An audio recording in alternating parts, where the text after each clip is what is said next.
Salam. Salam, que la paix soit avec vous. Alors aujourd'hui, je suis au Caire, en Égypte. Et l'Égypte, c'est vraiment une terre qui est chargée d'histoire. Vous pensez 400 pharaons. Une histoire qui a duré 3000 ans et qui s'est terminée il y a 2000 ans, ça veut dire qu'elle a commencé il y a 5000 ans.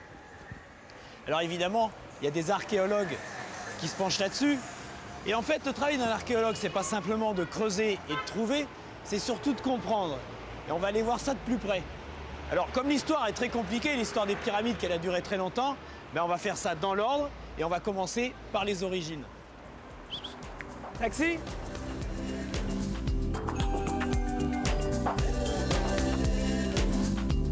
Des pyramides de Saqqara et de Gizeh au Caire fatimide, du temple de Karnak au phare d'Alexandrie, les Nouveaux Mondes nous entraînent ce soir sur les traces des archéologues.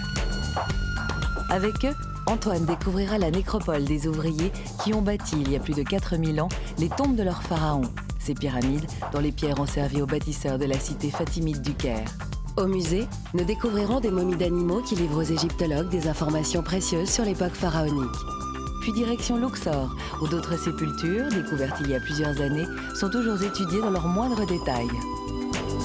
Nous irons ensuite à la chasse aux serpents, dont les venins pourraient soigner certaines maladies. Au temple de Karnak, Antoine rencontrera des scientifiques dont l'objectif est de réassembler un gigantesque puzzle, les ruines de ce monument le plus vaste de l'Antiquité. Enfin, Alexandrie, où nous assisterons au dernier jour de fouille de la nécropole, refuge des premiers chrétiens, ancêtres des Coptes. Une nécropole menacée par l'extension de la ville et qui livre aujourd'hui ses derniers secrets.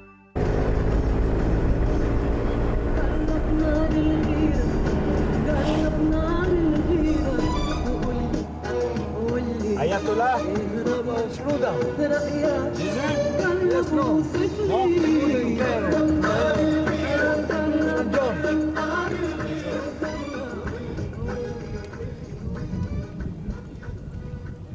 Alors là, on est à Saqqara, et cette pyramide, eh bien, c'est la pyramide de Djéser. Elle a deux particularités. D'abord, c'est une pyramide qui n'a pas du tout une forme de pyramide, c'est une pyramide à degrés. Et puis surtout, c'est la plus ancienne pyramide qui ait jamais été construite. Alors Djéser, c'était un roi, c'était le premier roi de l'ancienne dynastie, de l'ancien empire. Et à cette époque-là, un architecte de génie qui s'appelait Imhotep a construit cette pyramide. Il faut bien se rendre compte que construire un bâtiment aussi grand que ça, il y a pratiquement 5000 ans, c'était vraiment un exploit. Un exploit qui lui a valu d'être, je dirais, déifié. Alors, à quoi servait cette pyramide? En fait, c'était un tombeau pour Djéser, et l'idée était que son âme allait pouvoir s'élever sur cette pyramide pour aller à la rencontre des dieux. Et voilà, et c'est ici, et c'est comme ça, qu'a commencé la grande histoire des pyramides. Alors on va aller rejoindre un archéologue égyptien qui s'appelle Zahi Hawass, et qui travaille sur le plateau de Gizeh. Le plateau de Gizeh, c'est là où se trouvent les plus grandes pyramides. C'est pas très loin d'ici, c'est tout à côté du Caire.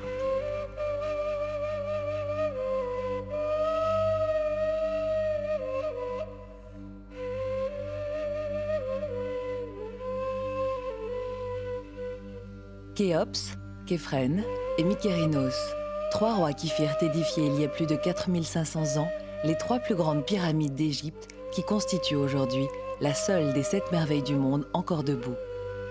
Le plateau de Gizeh où elles furent élevées devint dès lors la nécropole royale de la plus ancienne capitale de l'Égypte antique, Memphis, située à quelques kilomètres de là. Un vaste cimetière abrite aussi les tombes des gens du peuple qui vécurent ici jusqu'à la fin de l'Ancien Empire, il y a environ 4200 ans. Zahi Hawass, directeur du site de Gizeh, y entreprend des fouilles. Quand j'ai commencé mes fouilles, je n'ai jamais vraiment cru que je ferais des découvertes. Mais j'en ai fait une très importante.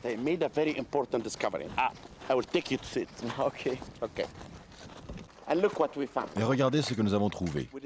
On a découvert ici une statue du grand Ramsès. C'est une statue de Ramsès représentée comme un roi et une statue de Ramsès représentée comme un dieu. Suivez-moi. Je sens qu'on souffle un peu derrière, mais là, il est en train de nous faire une visite tambour battant dynamique. Regardez, c'est un site que nous fouillons. Mais c'est surtout l'endroit d'où je préfère regarder les pyramides. Toutes ces tombes, nous les avons fouillées. Je vais vous les montrer. Regardez, cet homme était le contremaître de la construction de la pyramide du roi Minkawora. Et tout ça, c'est marqué là? C'est le cartouche du roi Minkawora. Je vais vous montrer une tombe unique. Suivez-moi.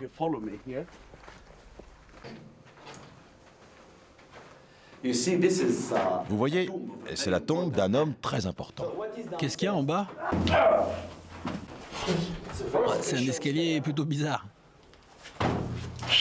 Tiens, passe-moi la caméra, ça te fait pas descendre. Ok, j'ai. Qu'est-ce que c'est? C'est un sarcophage. Vous voulez rentrer dedans?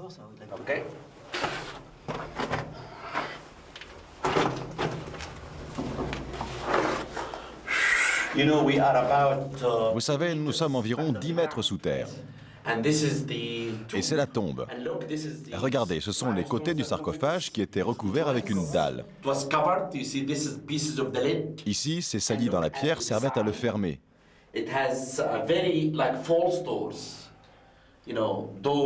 L'une d'elles comporte le titre du défunt. Et le défunt était ici, à l'intérieur, bandé.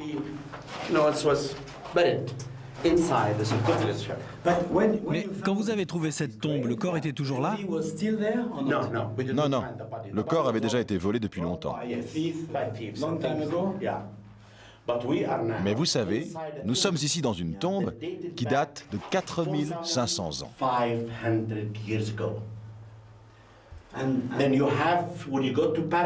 Et quand vous rentrerez à Paris, vous devrez faire attention à vous, à cause de la malédiction. Parce que vous avez touché la tombe. Ne touchez pas la tombe. Je suis pas très superstitieux. Et les personnes qui ont construit les pyramides, c'était des esclaves? Non, non. Maintenant, je vais vous emmener voir les ruines des tombes des bâtisseurs des pyramides.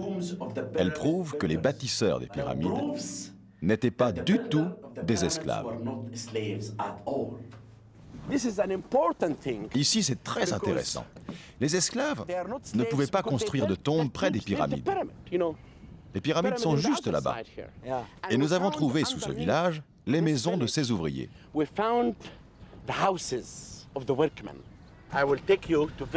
Je vais vous emmener voir une tombe unique que nous avons découverte récemment. Regardez cet homme.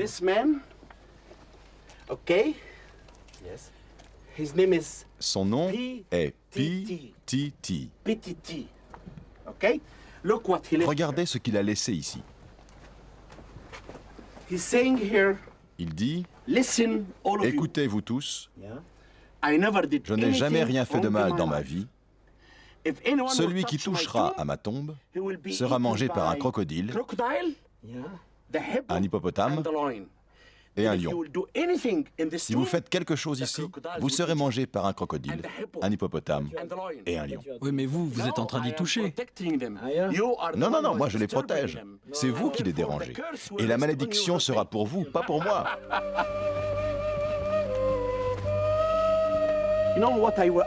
Je veux vous dire quelque chose avant que l'on se quitte. C'est mon travail, en tant qu'archéologue, de donner aux gens un fragment de réalité. Parce que ce que j'ai découvert ici, ces tombes, ces découvertes importantes, nous parlent des anciens Égyptiens. Et nous devrions tirer une leçon de tout cela pour mieux préparer notre avenir. Parce que ces personnes ont dédié leur vie à la construction de ces pyramides et que selon moi, la construction des pyramides, c'est la construction de l'Égypte.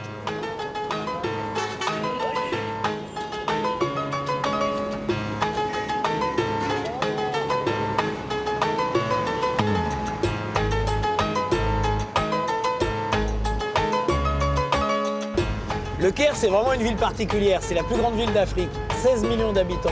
16 millions, ça correspond à la population de la Jordanie et du Liban réunis. Donc c'est pour ça qu'il y a énormément d'agitation, ça grouille, il y a de pollution, du bruit. Et là, j'ai rendez-vous avec un égyptologue, Jean-Pierre Corteggiani, qui a fait partie de l'équipe qui a découvert le phare d'Alexandrie. Et donc, je vais le trouver quelque part dans un café dans la ville, et il va m'emmener faire un petit tour dans le Caire.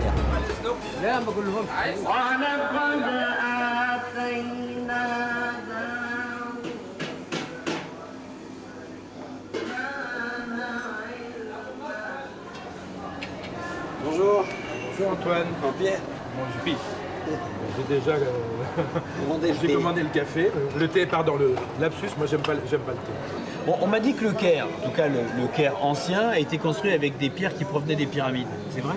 Oui, enfin du moins le centre du Caire, c'est-à-dire le Caire du Moyen-Âge, de l'époque fatimide, c'est-à-dire le tournant du millénaire, hein, fin 10e, début 11e siècle à peu près.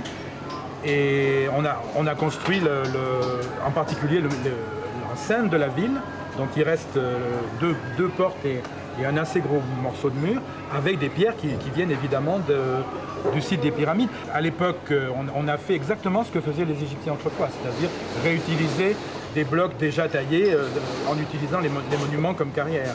Les grandes pyramides n'ont pas été touchées au sens où il n'y a que le revêtement qui a disparu. Mais à Saqqara, au sud de Saqqara, certaines pyramides ont été exploitées vraiment et on a même atteint les appartements. Et quand on se promène dans la ville, on peut retrouver ces blocs?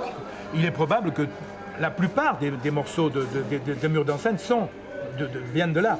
Mais le reste, bon, les pyramides, je ne peux pas vous dire. Je peux vous dire, ça, c'est une stèle qui date de... On va y aller.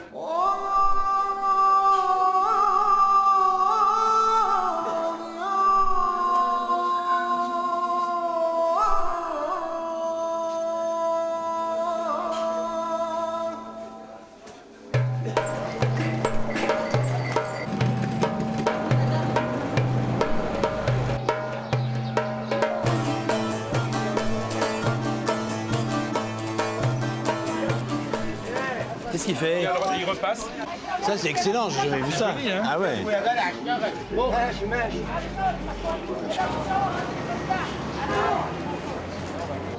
Voilà peut-être ici là, les gros blocs blancs, enfin blancs de granit là, le calcaire qui est là, ça c'est peut-être des revêtements des pyramides. Et ils gardent les... En fait, ils reconstruisent par-dessus les... C'est un enchevêtrement. Tout ce qu'on appelle, ici c'est un énorme tel en fait, tout ce qu'on appelle tel ou comme en Égypte, c'était des collines artificielles constituées par l'entassement des déblais des civilisations précédentes. Des époques qui se succèdent. Et ça doit finir par donner au temps une matérialité. On a des tranches. Là on en a aussi une matérialisation puisque le sol... La mosquée date du début du 14e et le sol est en contrebas. Et voilà la stèle, tu vois les hiéroglyphes? Ah oui, tout à fait. Et alors du coup, tu arrives à savoir Ah ben oui, là il n'y a pas de... Voilà. Alors en plus c'est joli parce qu'il joue sur les pierres. Alors là, ce genre de scène où on voit, tu l'as une fois, deux fois, trois fois la même chose. C'est d'ailleurs, je pense que c'est probablement un élément de porte, un jambage de porte peut-être. Plutôt qu'une stèle, qui a donc été retaillée de toute façon, avec trois fois le roi, c'est le même roi, avec ses noms sous forme de cartouches ici, verticaux, là horizontaux, et donc là on sait à cause de ça qu'il s'agit de Ramsès, celui auquel nous on a donné le numéro 9, les Égyptiens ne numérotaient pas leur roi, c'est donc du Nouvel Empire, donc j'ai dit vers le 12e siècle avant notre ère, trois bons millénaires. Donc là, je pense qu'il y a peu de chances qu'il y ait du calcaire qui vienne des pyramides. Le mur d'enceinte, par contre, il y a des probabilités pour que l'essentiel en vienne. On y va?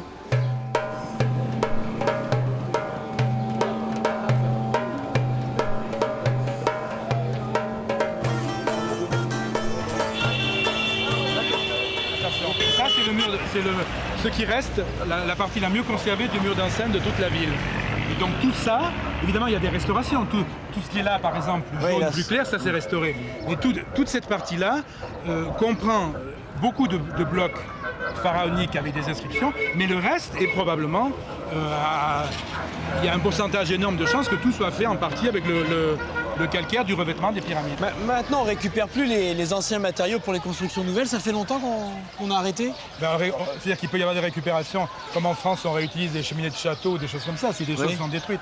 Mais il y a la prise de conscience de ce qu'est un patrimoine qui remonte au 19e, à l'époque où le service d'antiquité a été créé, ou quand Mariette crée à la fois le service d'antiquité et le musée du Caire. Donc là, il y a quand même un arrêt. C'est clair.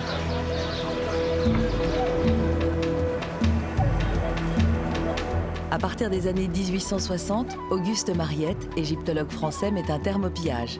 Désormais, le produit des fouilles sera enregistré et préservé au musée du Caire. Un musée qui recèle bien des trésors, entre autres des milliers de momies. Mais les anciens Égyptiens ne momifiaient pas que leurs défunts. Une multitude de momies d'animaux ont été retrouvées dans les tombes. Des momies qui, pour la plupart, attendent encore de livrer leurs secrets. Salima Ikram est égyptologue et participe au projet Momies d'animaux du Caire, un vaste programme d'analyse dont les résultats amélioreront notre connaissance de l'Égypte ancienne. Sa méthode de travail, basée sur l'observation visuelle et la radiographie, conserve aux momies leur état d'origine. Voici une momie qui peut être celle d'un ibis ou celle d'un faucon. Quand on voit une forme comme celle-ci, on peut tout de suite penser qu'il s'agit d'un faucon ou d'une autre espèce d'oiseau. Cette momie est très intéressante car elle est complètement enveloppée dans des bandelettes. Il est aussi très intéressant de regarder au rayon X ce qu'elle contient. Regardons ici les radiographies obtenues.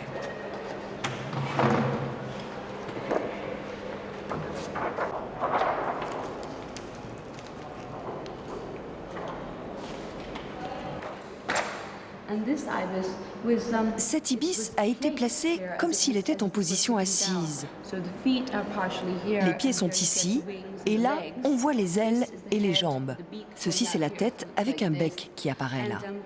Puis ici, les vertèbres, et là, la partie pubienne. C'est une très belle momie.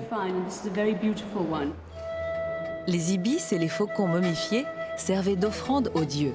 Les crocodiles, les vaches et les babouins étaient quant à eux considérés par les Égyptiens comme des animaux sacrés, habités par l'esprit divin. Enfin, certains animaux comme les chats, les singes, les gazelles et les chiens accompagnaient leurs maîtres dans leur dernière demeure. Voici une pièce particulièrement intéressante parce qu'elle est dédiée au dieu Anubis. Sur le dessus, vous voyez Anubis, ici et là. Anubis était en fait un dieu chacal, c'est ce que nous pensons. Mais si l'on regarde bien, on peut penser que c'était peut-être un chien. Et l'un des aspects importants de ce projet, c'est qu'en examinant au rayon X ces momies sacrées du dieu Anubis, on arrivera peut-être à déterminer si les Égyptiens pensaient qu'Anubis était un chien ou bien un chacal. S'il s'avère que c'était une momie de chacal, nous saurons qu'Anubis était un chacal. Mais s'il s'avère que c'est un chien et que les autres momies sont aussi des chiens, alors peut-être qu'Anubis était une sorte d'amalgame de plusieurs canidés différents, une sorte de super canidé.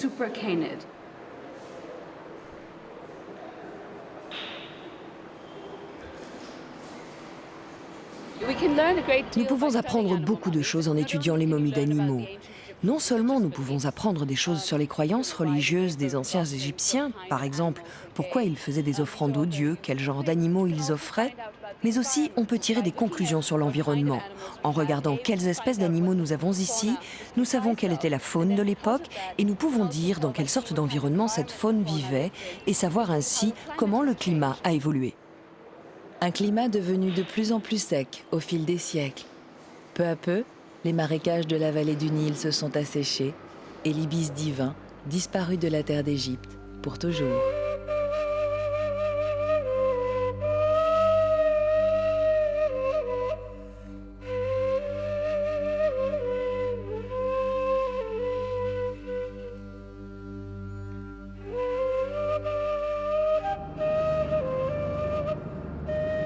Alors là, on est au milieu du Nil, au niveau de Luxor. Ça veut dire qu'on est descendu dans le sud du pays, qu'on a remonté le fleuve, et on est à environ 700 km du Caire. Et ici, 1500 ans avant Jésus-Christ, se trouvait une ville importante qu'on appelait Thèbes, et c'était la capitale des pharaons. Donc la ville de Thèbes, elle a complètement disparu. Qu'est-ce qu'il en reste? il reste rien de la ville en tant que ruine urbaine, il reste pratiquement rien. Pour la bonne raison que en Égypte, les constructions des maisons, c'était toujours de la brique crue, la brique, et même pour les rois, donc les palais aussi étaient en brique. Donc ce qui reste en pierre, ce sont les temples. Les temples ou de l'autre côté, que ce soit les temples de culte divin de ce côté ou les temples funéraires de l'autre côté sur la rive gauche, puisque c'est là que sont les nécropoles. Et alors pourquoi est-ce que la capitale s'est déplacée de Memphis à ici? Alors, ce qui se passe, c'est qu'il y a eu d'autres capitales. Mais Thèbes, c'est la capitale d'un des sommets de la civilisation égyptienne, c'est-à-dire le Nouvel Empire, disons, grosso modo, du XVIe au XIe siècle avant notre ère. C'est-à-dire environ 1000 ans après la construction des grandes pyramides. Voilà, à peu près. Oui. Et alors, c'est ici, à Thèbes, que la séparation s'est faite entre le lieu de culte et le lieu funéraire. Alors par rapport aux pyramides, où effectivement, presque un millénaire plus tôt, la tombe du roi avait pratiquement collé contre le lieu de culte, ici on a scindé la partie tombe, ce sont les hypogées, c'est les tombes de la vallée des rois, et la partie culte, ce sont les grands temples funéraires qui eux sont à la lisière des cultures. Et alors là, on va où? Et là on va à Der el-Medina, qui est l'endroit où vivaient les ouvriers qui justement ont fait ces tombes. Construite sur la rive orientale du Nil, Thèbes était la ville des vivants. Sur la rive opposée, là où le soleil se couche, s'étendait le pays des morts, avec les sépultures des rois, mais aussi celles de leurs sujets, comme celle de Der el-Medina.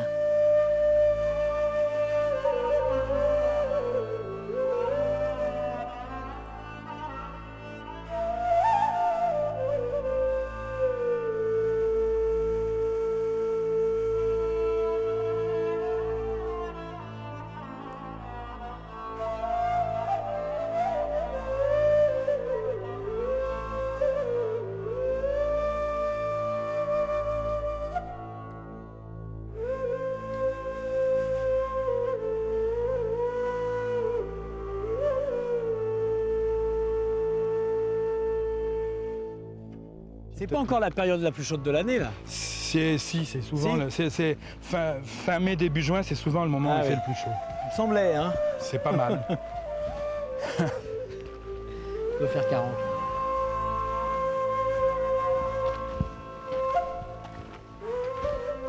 Ah ben tiens, voilà le fond de la vallée des rois. Alors là on est juste au... C'est vraiment un cul-de-sac, c'est un wadi totalement désertique, complètement cerclé par une falaise, sous cette montagne que les Égyptiens appelaient la cime, sans autre précision, qui a cette forme vaguement pyramidale. Et voilà, donc des falaises au pied desquelles, on en a une là, dans la fente qui est juste devant nous, il y a la tombe d'un des principaux rois du Nouvel Empire, Toutmose III, qui est tout à fait à flanc de falaise. Tu as des couloirs qui s'enfoncent, des salles qui s'enfoncent sur parfois plus de 100 mètres de profondeur. Et donc c'est là que travaillaient les ouvriers qui, quand ils remontaient, ils passaient ceux qui rentrent passent le col. Ben, tu vas voir, on y va. Ouais.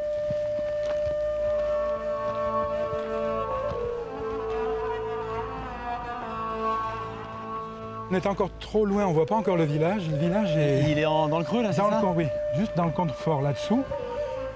Mais alors là, par contre, tu as toute la nécropole thébaine qui s'étend, quoi. Tu as Gourna en dessous de nous, ça c'est Gourna. Oui. Puis là, devant nous, pile, c'est le temple c'est le Ramesséum, c'est-à-dire le temple funéraire de Ramsès II. Donc le Ramsès II, c'est le pharaon superlatif, un des plus longs règnes, je ne sais pas combien de femmes, une quantité d'enfants pas possible, les monuments les plus nombreux, qu'est-ce qu'on peut dire, les victoires, tout chez lui est gigantesque. Et voilà, il est là et sa tombe, elle est quelque part là-dedans. Pourquoi on l'a pas trouvé celle-là? Si, curieusement, c'est une de celles qui... Ça y est, il y a les namitis qui commencent à attaquer. Oui, il y a des bêtes là. Oui, curieusement, on était encore en train de la fouiller. C'est une des tombes qui était très abîmée. Elle est très grande, elle est très abîmée et on est seulement en train de la fouiller. Bon, on continue parce que là, parce que ça commence à... Ça pique. Là, moi, je suis obligé de ficher le camp en courant. Ça, je suis attaqué, regarde ça. T'es allergique? Ah, mais c'est effrayant. Ça arrive d'un seul coup à une heure.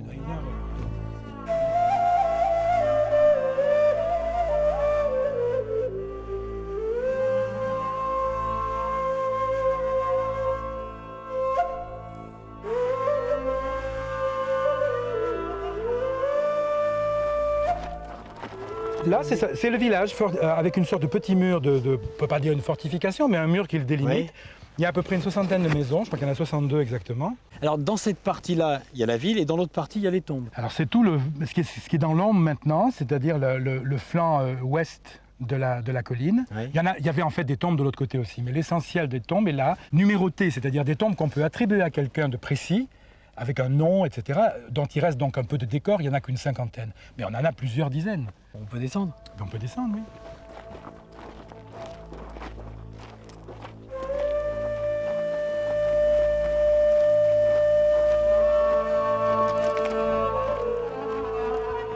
Allez, encore un dernier effort, Robin.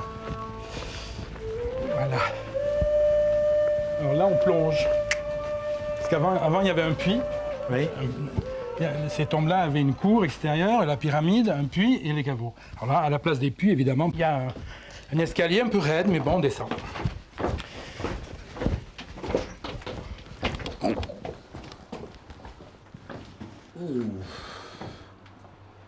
mais c'est peint. Ah bah tiens. Non, là, on est dans une tombe un peu d'un haut niveau. Hein. On est chez un chef d'équipe. Le corps était là ou pas? Non. Ça, c'est une banquette. On voit comment la tombe a été construite. En fait, on est dans une pièce voûtée qui est en briques.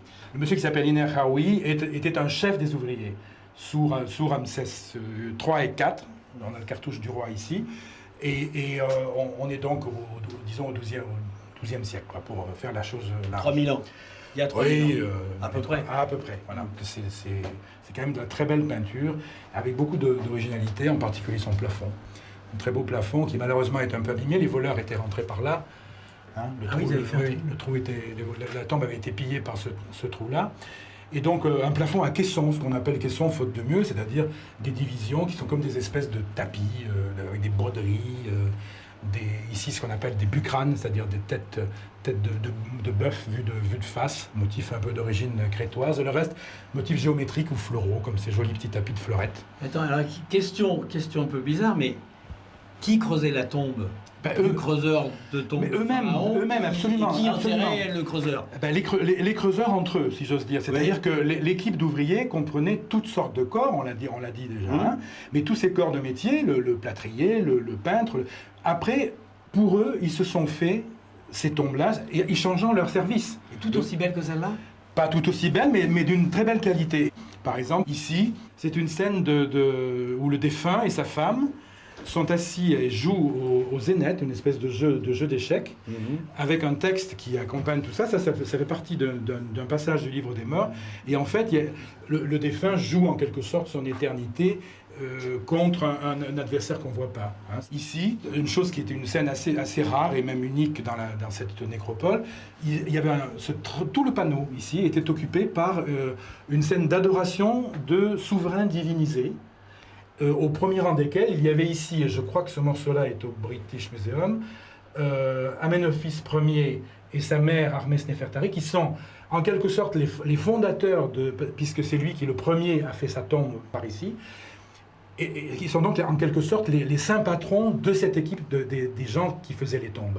Si les parties justement ont été retirées, il y a quelques dizaines d'années, c'était le seul moyen de les protéger. Non, il y a deux choses différentes. Ça, c'est un morceau, parce que le morceau devait être beau, qui a été pris pour être vendu dans le marché de l'art et qui a atterri dans un musée. Ah oui, et ça, c'est tombé, parce que c'est un enduit très très fin.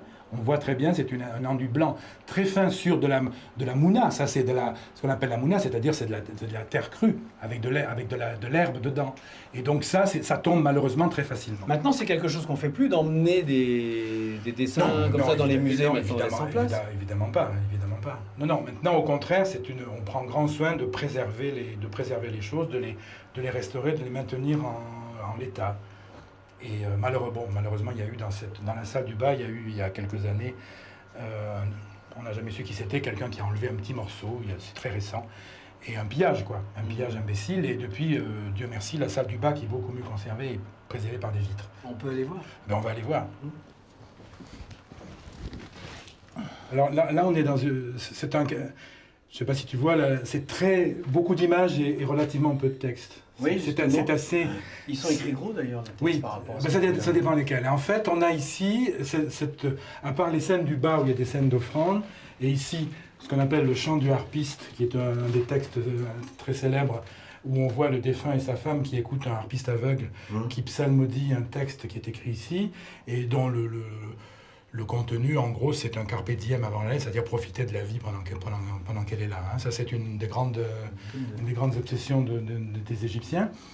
Et comment est-ce qu'on lit les hiéroglyphes? Est-ce qu'on les lit ou est-ce qu'on les déchiffre? Non, Champollion les a déchiffrés, Oui. les égyptologues les lisent. Donc toi, tu arrives, tu lis. Ben, on lit, bon, ici... C'est-à-dire, vas-y, parce que moi, ça me Non, alors sidère.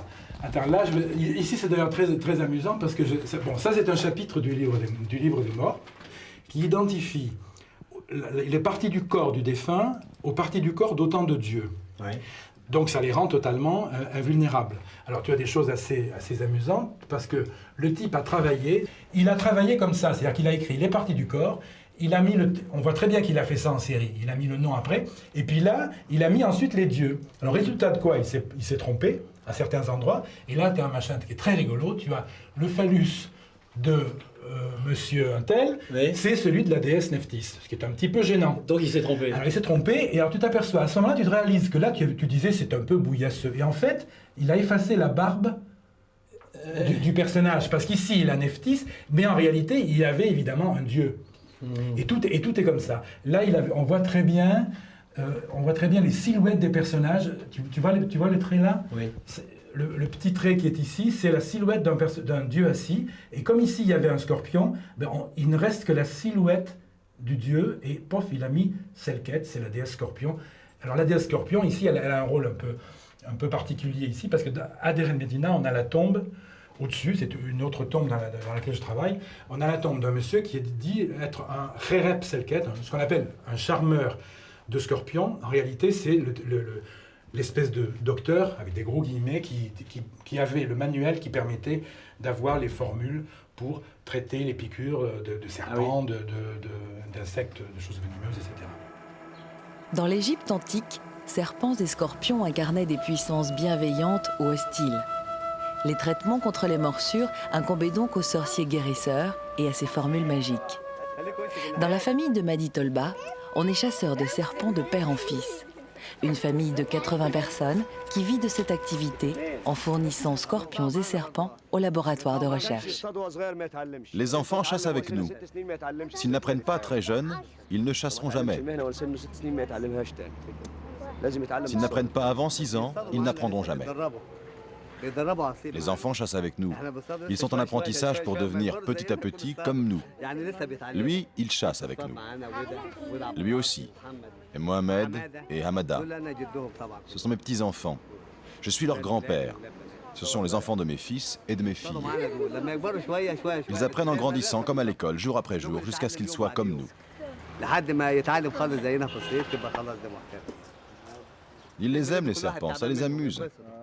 La petite, quand elle pleure, on lui donne un serpent et elle se tait. Regarde, prends-le.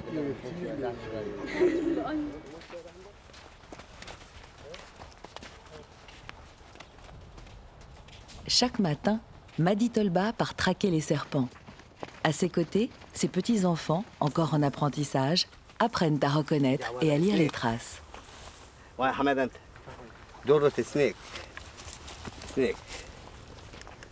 زبين زيادان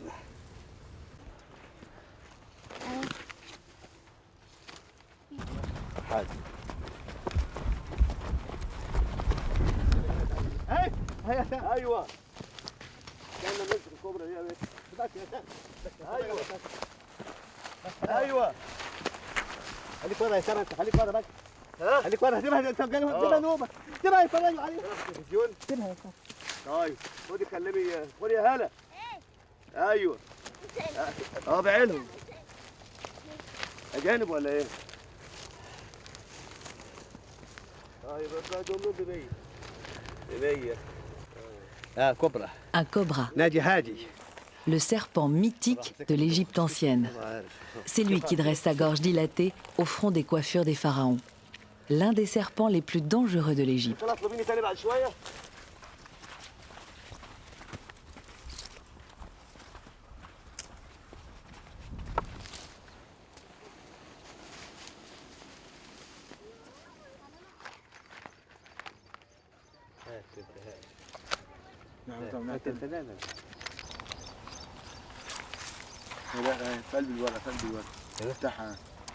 Cette fois, c'est un scorpion que capture Madi. Tous ces venins intéressent la recherche médicale, pour la fabrication des vaccins bien sûr, mais aussi pour leurs éventuelles vertus curatives.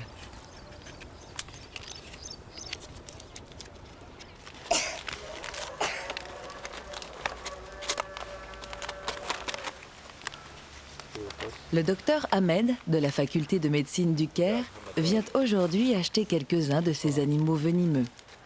Mais avant de conclure le marché, quelques vérifications s'imposent, celle de la vivacité de l'animal et de la présence de crochets en bon état.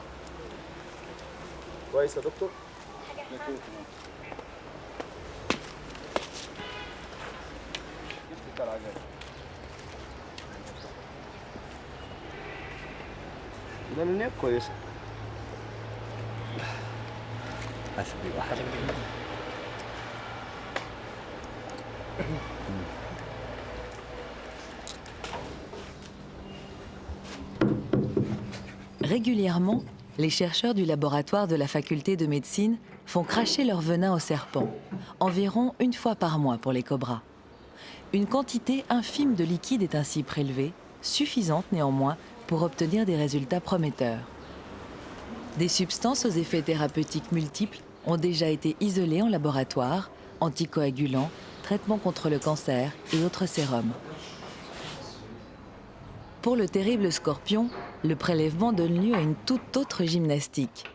Enfermé, à l'exception de sa seule queue qui reçoit une légère tension électrique, il libère immédiatement son venin. Grâce à ses études, serpents et scorpions, ennemis des humains et jadis adversaires des dieux, nous livrent les vertus mystérieuses de leur poison.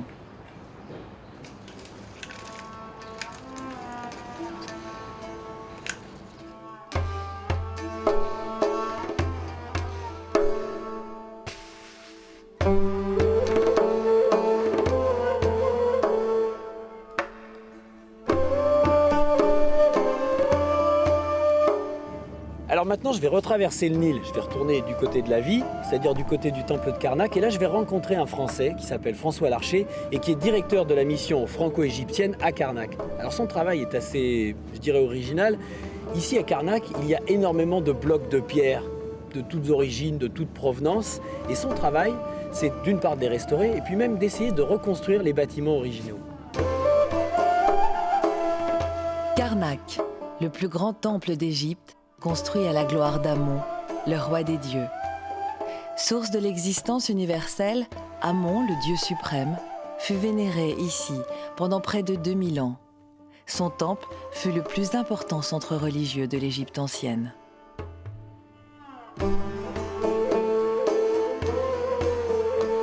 Sur ce site gigantesque, plusieurs lignées de pharaons firent bâtir, pierre après pierre, ces bâtiments dont la magnificence témoigne encore aujourd'hui de plusieurs siècles d'histoire de l'art égyptien.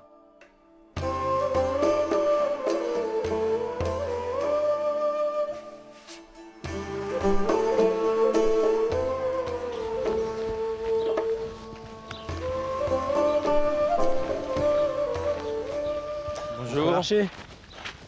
Vous avez trouvé Karnak? Oui, j'ai trouvé Karnak. C'est votre... En fait, c'est votre temple maintenant. Oh, j'en suis... je dirais pas le responsable, mais j'y suis toute la journée en effet. C'est vous le pharaon, quoi. Non, pas tout à fait, plutôt le grand prêtre, plutôt le prêtre balayeur. L'ordonnateur. Oui. Alors justement, vous essayez de mettre en ordre.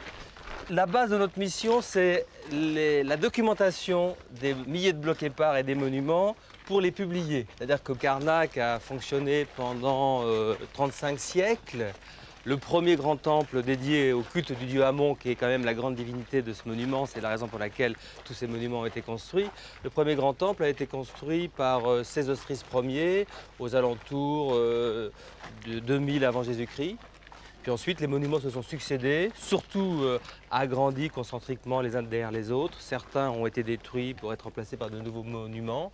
Et de 2000 avant jusqu'à peu près au IVe siècle après, les constructions et les démolitions et les embellissements et les agrandissements et les restaurations n'ont jamais cessé à Karnak. Alors justement, Nous avons pris le vous, flambeau. Oui. voilà, c'est Ouais. ça, vous essayez de... On ne construit pas de nouveaux temples au dieu Amon, on reconstruit des monuments qui ont été démontés dans l'Antiquité pour faire la place à d'autres.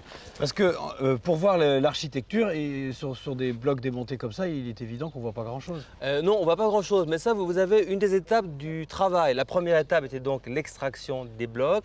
La deuxième étape était l'installation de ces blocs sur des banquettes en vue de leur documentation et de leur restauration. La troisième étape, c'est une numérotation, un dessin en facsimilé de chaque face décorée de tous les blocs, et également un croquis coté qui indique le volume de chaque bloc et toutes les particularités architecturales et de stéréotomie que peut montrer chaque bloc. Et ensuite, c'est un travail de puzzle dans Alors justement, sur une table. vous en avez monté, ça y est, c'est commencé dans les bâtiments? Je peux vous dire qu'il y a 2 monuments qui ont été montés par Chevrier. Le plus ancien, sans doute un des plus beaux, qu'on appelle la Chapelle Blanche. C'est donc un petit monument qui a été construit par Séleucris Ier, donc le premier grand constructeur de Karnak. Et le deuxième monument, c'est une chapelle d'albâtre, plutôt de calcite, qui se trouve là-bas, qui est un reposoir de barque. C'est ça, qui a été construit par Amenhotep Ier.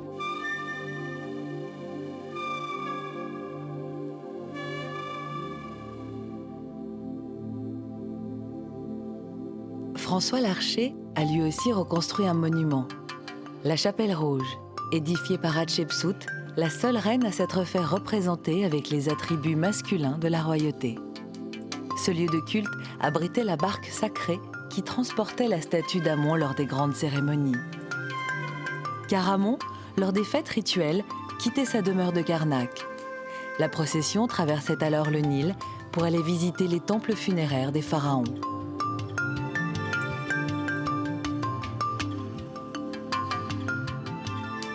On a commencé par ce bout-là et on a mis 2 ans à construire successivement toutes ces banquettes parce que c'était un tas de cailloux empilés les uns sur les autres, hein. Il n'y avait aucun ordre.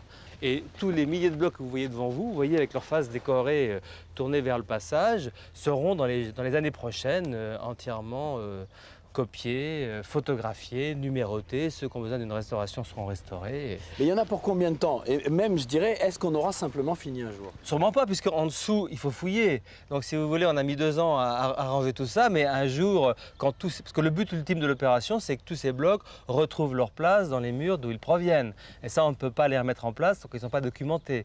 Et la documentation permettra de nous dire tel bloc appartient à tel mur de la salle hypostyle, à tel mur du 2e pylône. Et quand tous les blocs auront retrouvé leur place dans les monuments qui sont encore en partie debout, à ce moment-là, on pourra envisager des fouilles importantes à cet endroit-là. On Donc ça, détruira les banquettes. c'est un travail énorme. Il y a combien de personnes qui travaillent ici?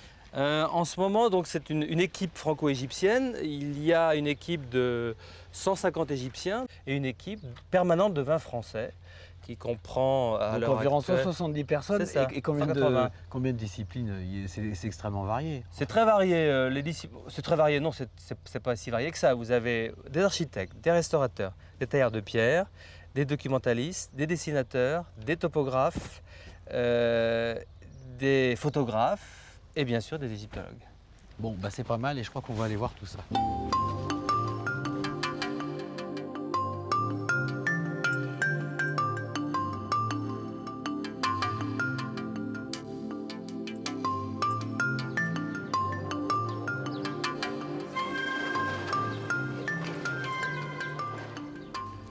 C'est un puzzle encore? C'est un gros puzzle.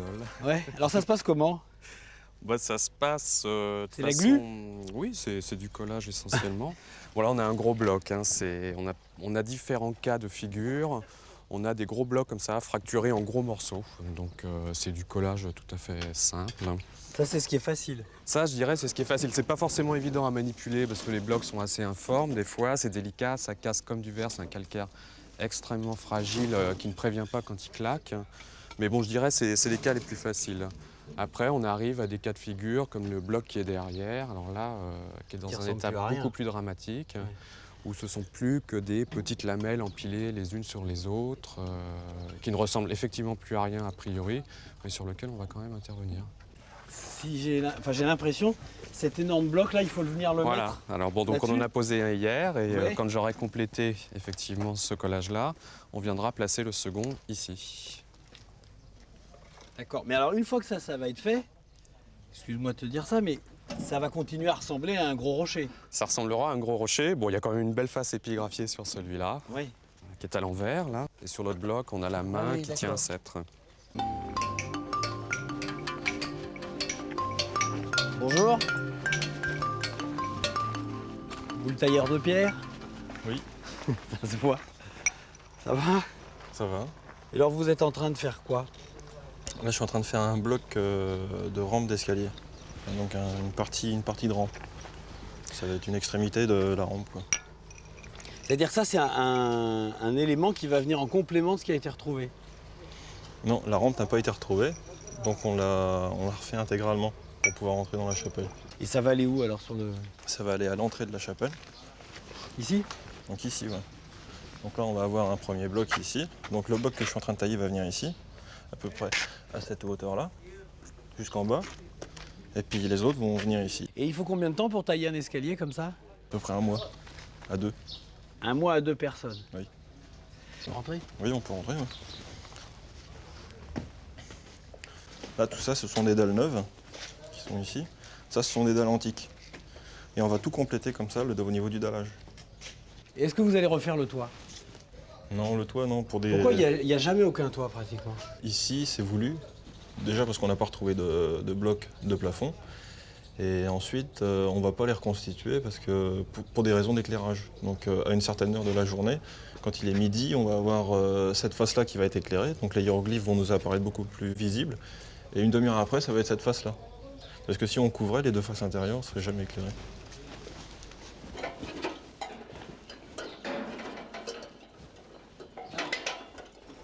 Non, c'est vraiment incroyable. Construire ça, ça a été un boulot colossal. Et je suis en train de m'apercevoir que de le restaurer, c'est pratiquement autant de travail. Alors là, je cherche quelqu'un qui se trouve quelque part ici, mais en haut.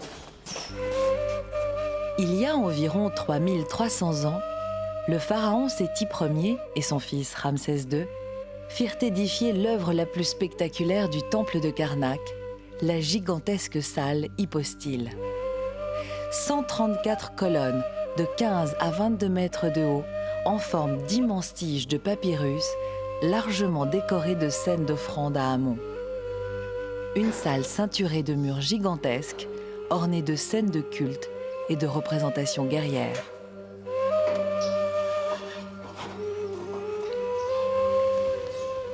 Bonjour. Bonjour. Alors ça se passe bien? Ça se passe bien, oui. Bon, Vous photographiez quoi en réalité? Alors c'est ce grand mur qui en fait est un pylône, c'est le pylône d'entrée de la salle hypostyle. On appelle ça un pylône. Voilà, on appelle ça un pylône. C'est un mur qui fait à peu près 15 mètres de haut.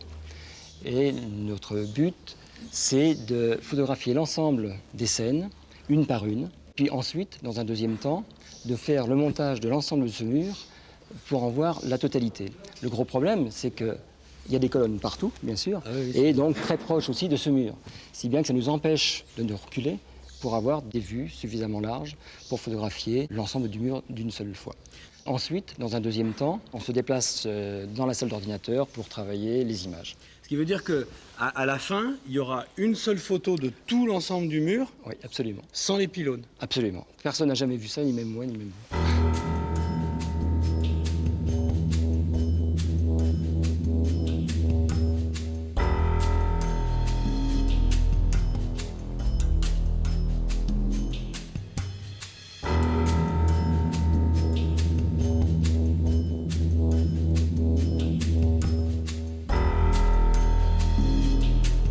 Vous essayez pas de remettre les couleurs originelles? On l'a fait. C'est vrai? Ouais, on l'a fait. Et alors? On l'a fait, ça rend pas mal, mais finalement, on ne sait plus très bien si c'est une photo ou un dessin. Ça la discrédite presque. Non, mais c'est autre chose. Fais voir. On va voir.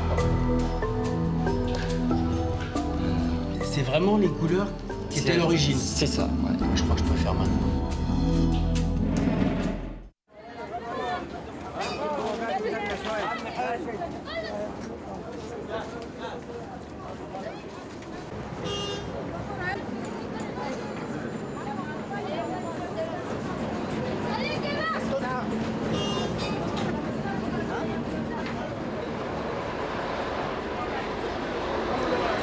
Ça, c'est très bon.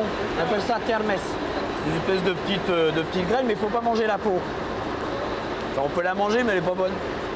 Alors ce soir, je vais dîner en ville, je dirais. Je vais dîner chez un tailleur de pierre qui s'appelle Jamal, c'est un collègue de Franck Burgos. Il m'invite à manger.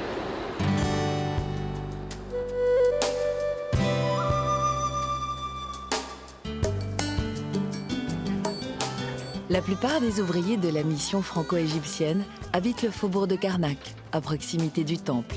Ne travaillant que le matin sur le chantier archéologique, ils ont très souvent une autre activité l'après-midi, cuisinier dans les nombreux hôtels touristiques ou chauffeur de taxi.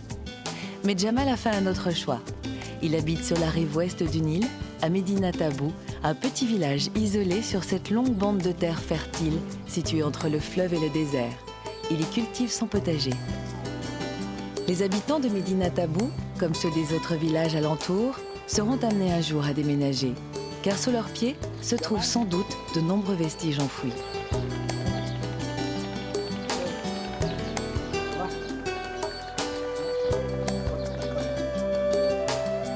Mais ce déménagement éventuel n'inquiète pas Jamal.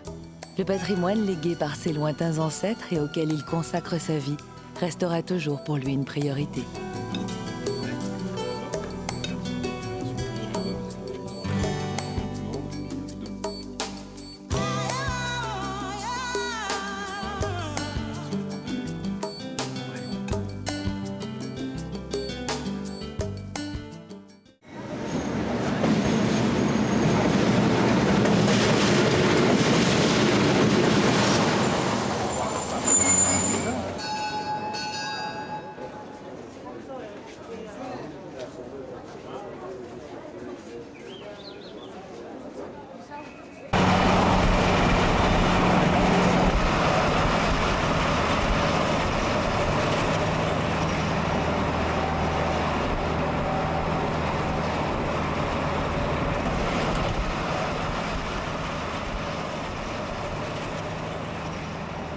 Alors là, je vais bientôt arriver à Alexandrie. Alexandrie, c'est tout au nord de l'Égypte. C'est un port qui est sur la Méditerranée et qui a été construit par Alexandre le Grand en 332 avant Jésus-Christ. C'est-à-dire beaucoup plus tard que le temple de Karnak. En fait, on fait un saut dans l'espace et surtout dans le temps. Et quelques dizaines d'années après sa construction, il y a eu une autre construction qui a eu lieu ici, qui est très importante, c'est le fameux phare d'Alexandrie. Et c'est pour ça que je vais retrouver Jean-Yves Empereur, qui dirige les fouilles sous-marines sur le site du phare d'Alexandrie.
Printemps 1995, les fouilles sous-marines d'Alexandrie débutent.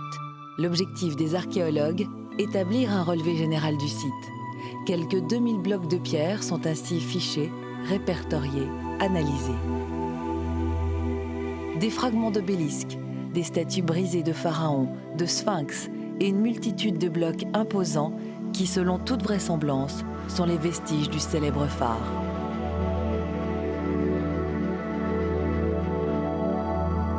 À l'automne de cette même année, une impressionnante opération de sauvetage est mise en place.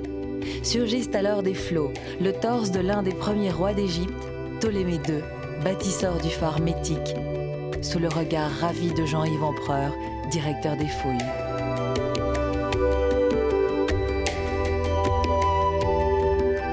Et alors cette année, qu'est-ce que vous allez faire ici? Bien, le but de cette campagne, c'est d'enlever les 135 blocs de béton moderne qui restent encore au fond. Donc 20 tonnes par bloc, ça fait 2700 tonnes de béton à enlever. de façon à procéder à une ultime vérification, savoir si les jambes du colosse, Ptolémée II, sont encore au fond ou non, et pouvoir ensuite ériger la statue complète quelque part dans Alexandrie. Et où par exemple? Bien ça, ce sont les autorités égyptiennes qui décideront. On parle actuellement de les mettre devant la bibliothèque alexandrina, ce qui serait un beau symbole, puisque Ptolémée II a tellement fait pour développer cette grande bibliothèque. Mais il y a environ 2000 ans, il y avait déjà une bibliothèque ici. Il y a 2300 ans, en effet, Ptolémée Ier a fondé une très grande bibliothèque à Alexandrie que ses successeurs ont développée. C'est une bibliothèque qui se signale par sa taille. Les auteurs anciens disent qu'il y avait plus de 700 000 volumes. Qu'est-ce qu'elle est devenue justement cette bibliothèque? La bibliothèque a disparu à une époque, sans doute au cours du IIIe siècle après Jésus-Christ, une époque de guerre, de tension dans Alexandrie. Et heureusement, un certain nombre des œuvres nous sont parvenues par des copies ou par des traductions en arabe. Le phare d'Alexandrie, on dit qu'il fait partie des 7 merveilles du monde, mais qui a fait la liste? Alors, il y a plusieurs listes qui ont circulé dès l'Antiquité, dès le IIe siècle avant Jésus-Christ. Des listes qui ont changé. Par exemple, le phare, on l'a mis seulement après sa construction dans la liste des 7 merveilles du monde. C'est-à-dire qu'il a remplacé une autre merveille qui est sortie de la liste. Donc c'est une liste qui n'est pas très précise. Pas très précise, on a plusieurs listes concurrentes.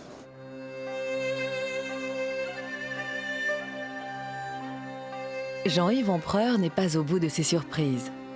En juin 1997, il entreprend à nouveau des fouilles d'urgence. Cette fois, c'est la nécropole qui apparaît au grand jour, presque par hasard. Pour désengager le trafic qui paralyse une partie de la ville, les autorités décident de la construction d'un pont qui reliera le port à la route du désert qui file vers le Caire. Ça, c'est le pont, c'est la route. Oui. Ça, c'est le pont dont la construction était interrompue. Eh bien, quand on a trouvé ces tombes, il y a un bulldozer qui a failli tomber là, dans l'immense tombe qu'on voit ici. Et à partir de ce moment-là, on nous a donné 15 jours pour fouiller. Puis presque 2 ans après, on y est toujours et on n'a pas fini.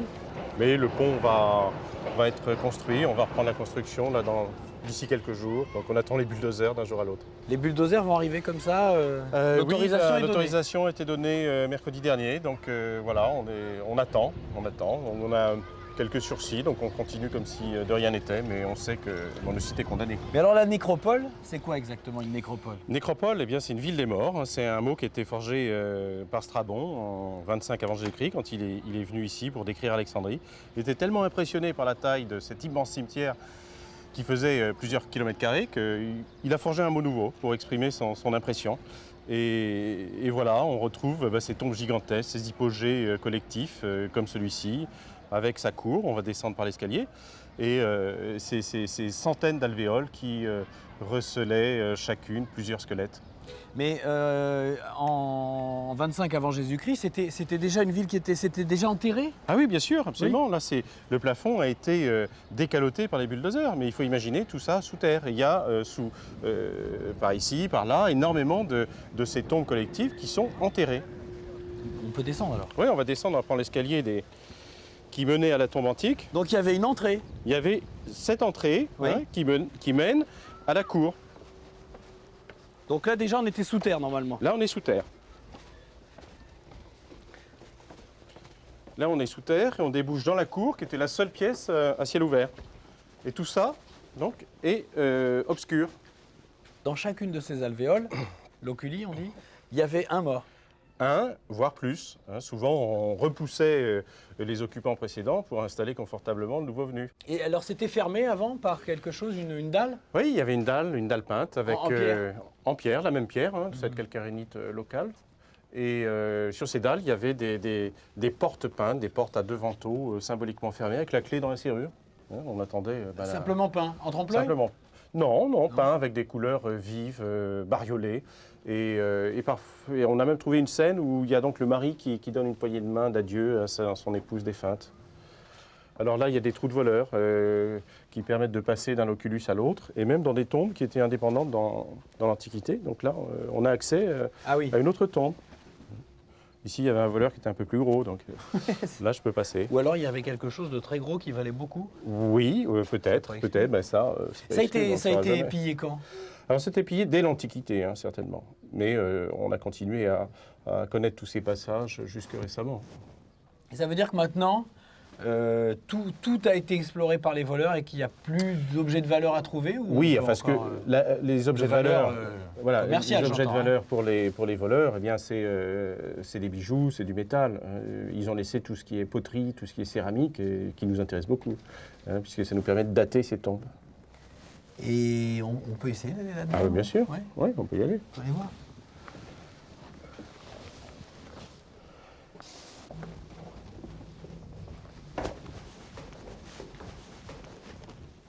Alors ici, on est dans une autre tombe. Il y a la cour là-bas. Et puis là, il y a même un passage vers une troisième tombe, avec tous ces étages de loculi. Malheureusement, il y a la nappe phréatique. Vous avez essayé de plonger dedans? Oui, on a essayé, mais ça soulève trop de boue, de poussière, donc c'est immédiatement obscur, on ne peut pas travailler. Donc il faudrait d'importants moyens de pompage. Ça peut descendre à 15 mètres, 30 mètres, on ne sait pas. On n'a aucune idée. Il y a eu des différentes analyses par des géophysiciens, mais difficile d'avoir une certitude. Alors ce qui est remarquable dans cette tombe, bon, mis à part toute cette série de loculi, c'est aussi les signes d'une réoccupation à l'époque chrétienne. Visiblement, les chrétiens se sont réfugiés ici pour échapper aux persécutions. Et ils ont fondé des églises, ils ont enterré leurs morts. Mais c'était des vivants ou des... Oui. Les vivants venaient aussi habiter là? Oui, dans des catacombes, comme à Rome. Comme à Rome, pour se cacher, pour fuir donc, ces persécutions. Et ici, on voit par exemple une croix peinte en rouge. Et puis il y a des inscriptions chrétiennes en rouge ici. Donc il y a toute une sorte d'attestation de la présence chrétienne.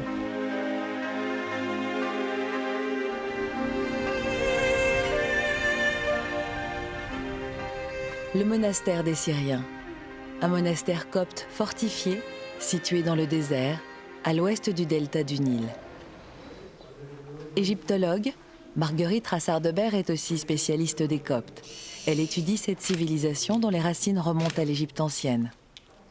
Le père Samuel, il est un ami et presque un collègue pour la scientifique. C'est un superbe ensemble, tout un cycle consacré à la Vierge, avec l'Annonciation d'abord, la naissance de l'enfant Jésus, donc la nativité, et en face la dormition de la Vierge, donc le Christ qui descend prendre l'âme, et les apôtres autour qui l'encadrent au moment où elle quitte son écorce terrestre.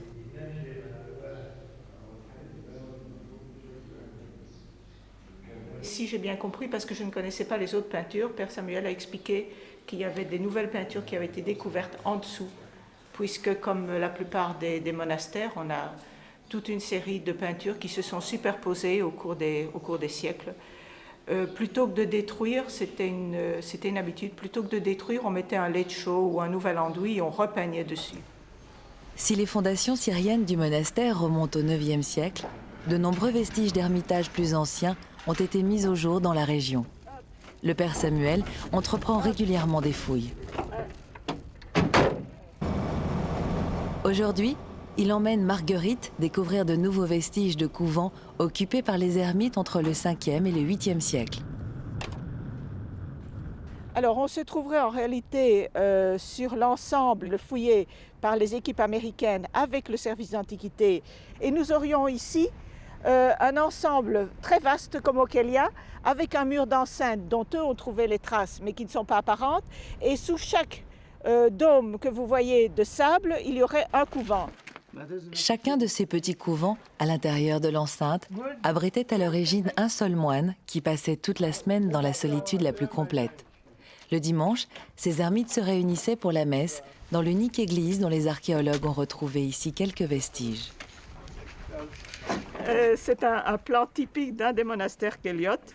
Alors, comme je ne suis pas sûre de ce qu'on trouvera encore sur le site, j'ai apporté une petite maquette de manière à ce qu'on puisse se repérer. Ici, il n'y a pas d'église, c'est dans cette partie-ci qui est l'oratoire privé du moine. Donc, il y a l'Abouna, l'ancien, qui habite cette partie, avec ici un couloir, un vestibule double dans lequel il peut recevoir, un couloir qui conduit vers son oratoire privé où il fait ses dévotions, et puis la cour avec le puits et les habitations. Donc, on va maintenant aller voir si les habitations de ce couvent correspondent à ce type de plan ou si elles sont différentes. Direction les Kélias, un vaste ensemble de 1000 à 1500 ermitages ayant existé côte à côte dans l'ouest du delta. un site aujourd'hui menacé par la mise en culture du désert. Sur ce qui reste des Kélias, les quelques murs que nous sommes en train de contempler, à la fois avec beaucoup de tristesse et beaucoup de joie, sont les restes des ermitages du 6e, 7e siècle, du moins dans l'état où on les a retrouvés finalement. La zone ayant été donnée à la culture, mais il reste quand même encore quelques murs qui pour nous parlent beaucoup parce que c'était des couvents entiers. Je crois avoir perçu que Père Samuel disait il y a beaucoup de bouches à nourrir et on ne peut pas au nom de, je pense au nom de l'art, interdire les gens de se nourrir. On a sauvé ce qu'on a pu à la fois par la documentation et en prélevant les éléments les plus importants.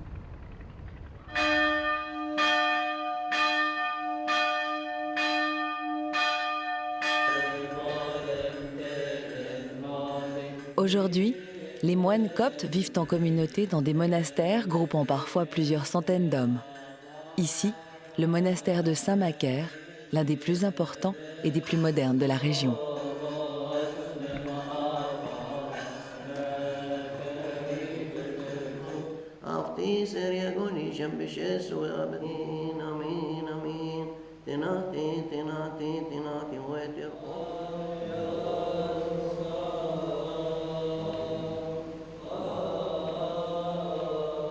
جي أبو أصون بيتفش مصر.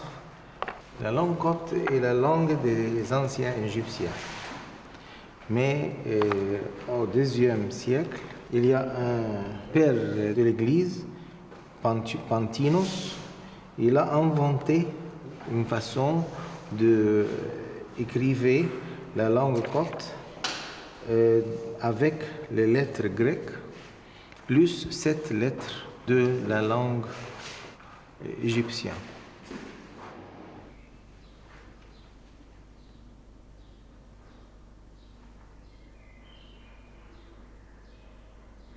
Pour ce qui est de l'aspect technique, les pigments, les liants, les pinceaux sont à l'époque copte, ce qui est employé est identique à ce qui était employé à l'époque pharaonique. Il y a, d'un point de vue iconographique, je parle encore une fois pour les peintures jusqu'au 7e, 8e siècle, une certaine continuation, et d'un point de vue technique, une certitude, ce sont les mêmes techniques.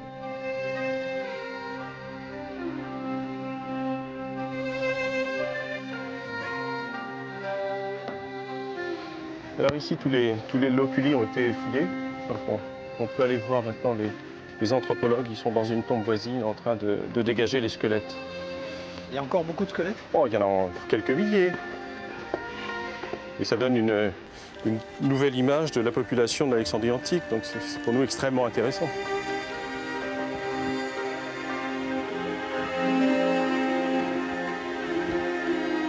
Khalibalak. Alors attention, il y a un squelette ici. Il faut naviguer entre les squelettes, il y en a un autre ici. Donc il faut faire attention en descendant. Hein. Un squelette peut en cacher un autre. Alors? Oui. Excavation? On vient donc de découvrir, d'ouvrir une tombe coffret avec des dalles.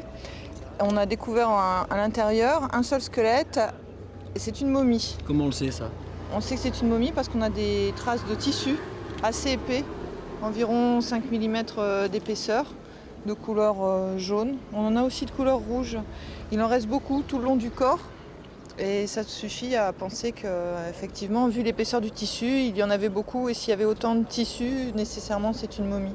C'est quand même très intéressant parce que toutes les momies qui ont été trouvées jusqu'à présent dans les loculi, c'était des sépultures collectives. Il y avait plusieurs squelettes, tandis qu'ici, il n'y en a qu'un seul.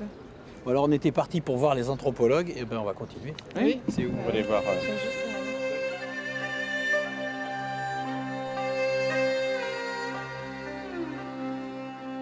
On va rentrer dans une tombe. Ça fait partie des nombreuses tombes qu'on trouve ici. Il n'y en a pratiquement aucune qui n'ait pas été visitée, mais là ils en ont trouvé une qui n'a pas été visitée. Ça veut dire qu'on peut tout trouver dedans. Probablement pas grand-chose, mais on peut tout trouver. Alors la voilà la tombe? Ouais, là voilà la tombe. Pour un archéologue. C'est émouvant là, de la soulever cette pierre. Ah bah bien sûr, hein, c'est toujours le moment de la découverte, c'est toujours quand même important, c'est sûr. Là, vu comment elle est fermée, on est sûr qu'elle n'a pas été ouverte par des pilleurs. Le temps qu'ils ont passé à faire une tombe comme ça, c'est quand même qu'il y avait vraiment une volonté de faire quelque chose de bien, de propre et de quelque chose qui résiste au temps. C'est parti.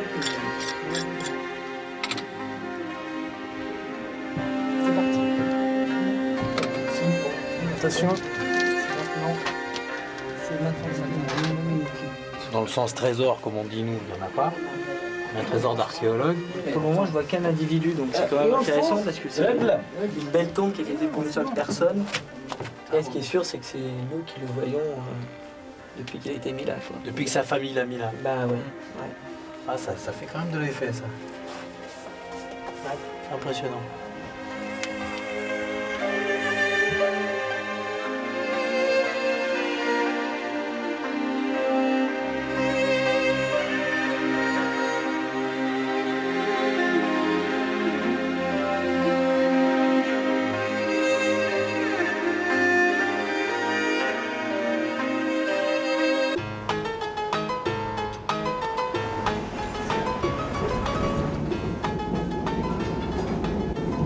Et bien voilà, on quitte Alexandrie.